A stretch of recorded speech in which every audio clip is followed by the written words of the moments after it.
आज 10 डिसेंबरच्या गोंदिया जिल्ह्याच्या ठळक बातम्या। बिबट्याच्या हल्ल्यामुळे दहशत।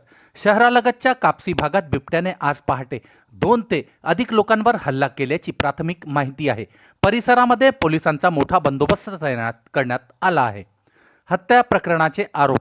एका महिलेच्या सरिता अग्रवाल मृत्यू प्रकरणी तिच्या भावाने सासरच्या मंडळींवर हत्येचा गंभीर आरोप केला आहे। पोलीस या प्रकरणाचा तपास करत आहेत। आदिवासींचा आक्रोश मोर्चा। धनगर आणि बंजारा समाजाच्या अनुसूचित जमातीतील आरक्षणाच्या मागणीविरोधात गोंदियात आदिवासी समाजाचा मोठा आक्रोश मोर्चा काढण्यात आला। मांजा विक्रेत्यावर कारवाई।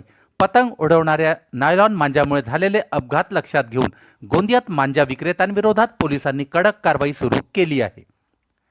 नवीन विकास कामांना गती। शहरातील विविध भागांमध्ये प्रशासनातर्फे नवीन विकास कामांना गती देण्यात येत असून अनेक योजनांची अंमलबजावणी सुरू झाली आहे।